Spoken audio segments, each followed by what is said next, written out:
Salamangreat is finally at full power and Arise Heart is banned, so if ever there was a time for this deck to thrive, you would think it would be now. But now Unchained is staged to be one of the best decks of the format, and something as simple as popping your normal summon can actually be very difficult for this deck. What's up guys, and welcome back to another episode of Cards and Coffee. Today we're going to be going over my post-Banlist Salamangreat deck. As mentioned, Unchained is a very difficult matchup for this deck, so we're gonna have to tech this deck out. But before we go over all that, if you haven't already, make sure you guys go grab yourself a cup of coffee or something. That way you guys can sit down and tune in.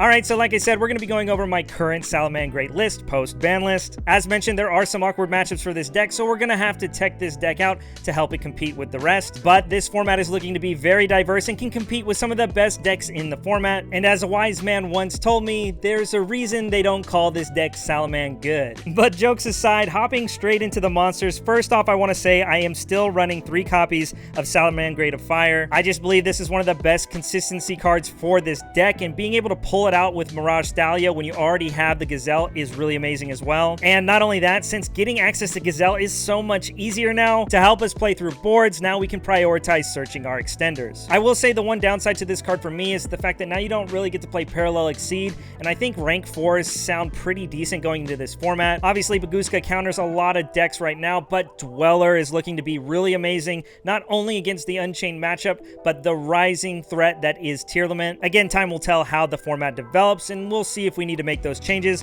but for right now I just feel like Fire is one of the best cards in this deck. But then after that, praise Konami, we finally have the 3 Gazelle back at our disposal. It took long enough, but I'm so glad that we get to play these. I've had these copies collecting dust in a box for years, so it's so great to be able to brush them off. This card really is the heart and soul of the deck, not only as an extender, but dumping your spells and traps to recycle them, and of course setting up your main rank 3 play by dumping Spinny to Grave. I think this lineup is very standard, and there's not much to explain, but after that I'm also playing 2 copies of Foxy alongside 2 copies of Jack Jaguar. I've actually opted to cut Pot of Desires this time around. Now that the deck is even more consistent, I feel like you don't need that draw power. So for that reason, I could even see a world where I go back to 1 Jack Jaguar. I guess if I need the non-engine, then it's something to consider. But again, since we get locked into fires, I'm not running Falco to set up Dweller or Baguska, but I am still running the 1 Weasel. This card is one of my favorite cards, and it's so easy to abuse. And the added tech, it's an old one, but it's the Salamangreat Mirror. You can discard a Salamangreat to special it from your hand, so it's a little extender, but also anytime it's added to your hand outside of drawing it, you can special summon it for free without having to discard a card. Sometimes you'll want to discard something to the grave, and sometimes you just need that free body, so I really think that this extender offers a lot of utility for the deck. Believe it or not, we actually have a lot of ways to get access to this mirror, so I really think it's important, especially in the matchups that are going to pick off the cards on your field. But that's it for the Salamangreats. Now moving on to some of the hand traps we're opting to play. We're in a weird spot where hand traps aren't the best, but there's a lot of matchups that they have applications for. Obviously, we're going to be playing 3 copies of Ash because you can recycle it, plus stopping stuff like the Unchained trap cards is really useful. And then speaking of Unchained, Nibiru is a very good card against the deck. If they have the 3-card combo, then they can usually play through it, or if they main deck the brick, then they can link summon using your Nibiru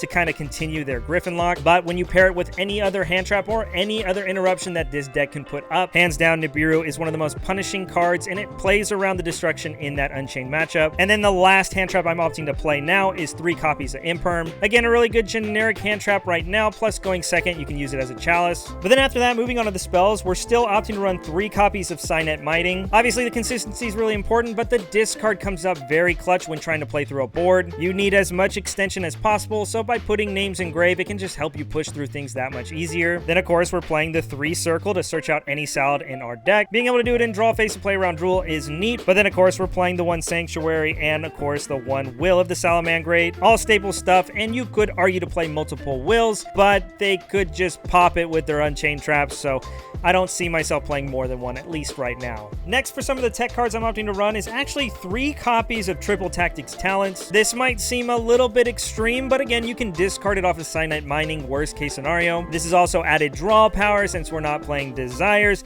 but really at the end of the day, this is just meant to take that High King Caesar and break that Unchained board so easily. Plus, not only that, there's a lot of instances where your deck can get hit by Ash Blossom. So after you get hand trapped, being able to look at the hand and rip that Nibiru out is probably one of the best ways to help you play through that. Also, we added a generic link too to help us link off monsters if we need to in a pinch. But personally, I think you have to play at least 2 of this card going forward because really that Unchained matchup can be very hard, and these cards that steal their monsters can solo that matchup very easily. But speaking of Unchained, to kind of steal a play from their book, I'm actually running 2 copies of Triple Tactics Thrust. Normally I wouldn't do this because there's not very many good trap cards you can set with this when you're going first and you get hand trapped. Obviously there's the Rage, so it gives you something going first, and of course you can set Imperm as well. But really, not only is this another way to get you into talents to help you break that Unchained board, but that Pearly matchup can be very awkward as well, and that Noir is a heck of a card to get over. And even though a Rise Heart isn't a thing, I respect Noir so much. Thrust really is an amazing card right now, and so many decks are trying to play it, so if your deck can get away with it, I think the added utility and consistency this card offers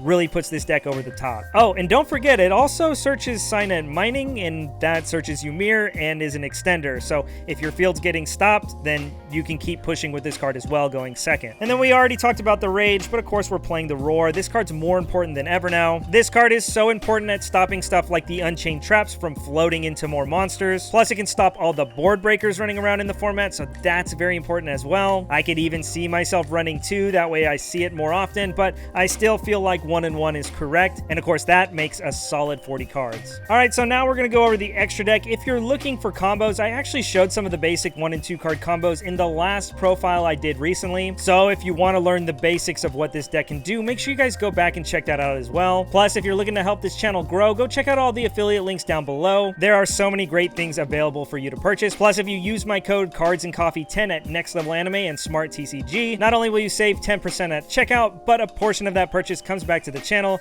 helping me make content for you. Now, moving on to the extra deck, of course, we're going to be still playing Mirage Stalio, and then I changed things up. Now I'm running 2 of the Balinks, 2 Sunlight Wolf. I'm still running 1 Heat Leo, and then of course 2 Raging Phoenix. In the last profile, I was playing 3 Balinks. I had to make a concession to fit another card in the extra deck. We'll talk about that in a second. There's other cards you could technically cut as well, but for me, I think this is the bare minimum you need to play. It really gets this whole deck going, and as mentioned, if you're wondering why I played the 1 Heat Leo, it's for the 1 card Gazelle combo, which was in that last video, so again, go make sure you check it out. But then for some of the more generic Cyber stuff, we have 1 Lingeribo. I think this is really important because there's a lot of trap decks running around, plus it's also an out to Ibly. Plus, since something like the Rescue Ace matchup, when they set all their traps and give you that Ibly, not only do you out the Ibly for free, but now you have a monster that's gonna negate one of their traps. That's a really big swing in tempo. Then for the next monster, a newly added card is Hita the Fire Charmer. Basically, this is for whenever you're locked into fires and you use talents to steal one of their monsters. Unless you specifically took one of their fire monsters, then you need something else that'll let you make something at least semi-generically. Also, there happens to be a lot of fire monsters running around, so this is just another way to link climb into something like Access Code. Then after that, we have the Heat Soul, and then we have the Cybers package of Splash Mage,